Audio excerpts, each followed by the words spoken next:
Hey, what's going on, y'all? It's your girl, His Purpose. Listen, I need y'all to understand something really quickly. This is not an act. This is not a character I put on or anything like that. I really do chase after the Lord. I really do want for Jesus Christ to conform me to his will. I really want to look like him more and more with each passing day, behave like him, think like him, all of that. And I say that because something really odd happened to me this weekend.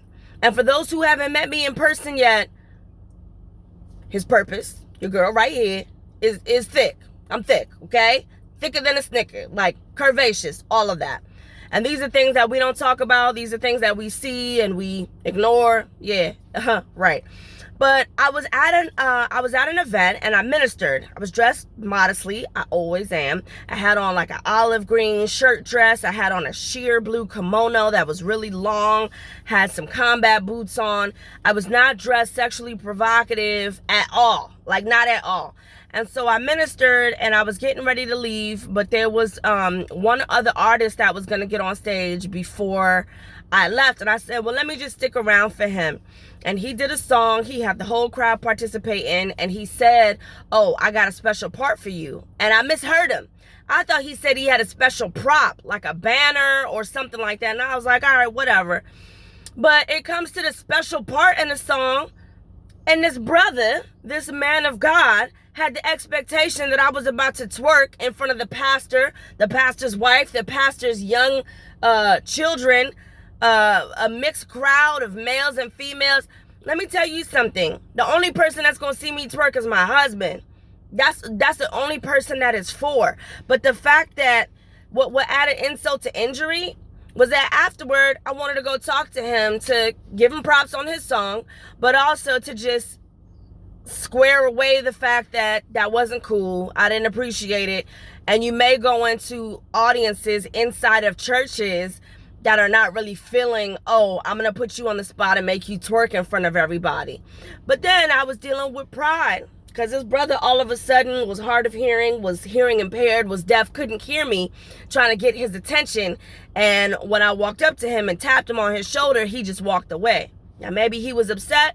Maybe he felt I ruined his set, because when he pulled me out there, I was like, no. And I was looking at the pastor's little girls. I had been talking to them because I had a hand fan with me. I had been talking to them and kind of playing around with them and the pastor's son. And I was like, I got these little girls watching me, and I don't want them to think that that's something that they have to do or something that's even okay. And so this brother wouldn't speak to me. I'm the type of person, if you have an issue with a brother, go to that brother. But since he didn't make himself available for conversation, and I don't even know who he is, never heard of him, don't know how to get in touch with him, and it's not quite that serious, I just want to put it out there for you.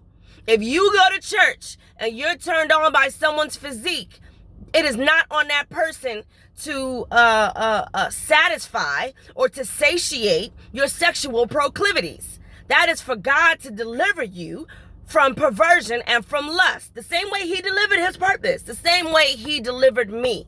And so I just pray for that brother. I pray that the Lord give you revelation. I pray that the Lord deliver you from the clutches of perversion. And I pray that the Lord have mercy on your soul for trying to humiliate the woman of God. It's not okay.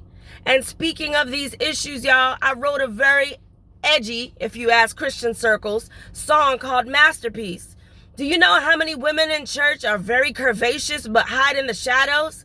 Because they've been made to feel like their bodies are dirty or like they're guilty of existing because of how people respond to them. You know how many times they've been told that they're distracting male members of the congregation when they're not doing anything but breathing?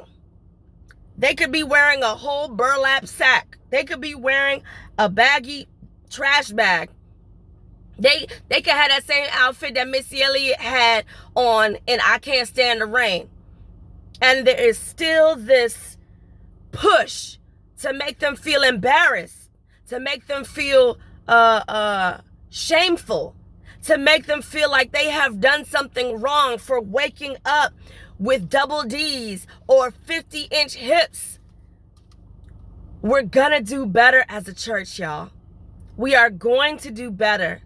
We are going to come to church and ask the Lord to deal with the things that are unseen in us. We're going to come to church and ask the Lord how we can make our neighbor feel more welcome, so that if this is their first time in church, it won't be their last. We're going to ask the Lord how to be less religious and more relatable in the name of Jesus. Y'all, when I drop this track, Masterpiece, I just want you to remember this story that I told you. Before you turn your nose up at me or raise your eyebrow, I want you to think about the things that the Lord has brought me out of, that I have been through, that I have been taken through. It's not okay. There were other women there.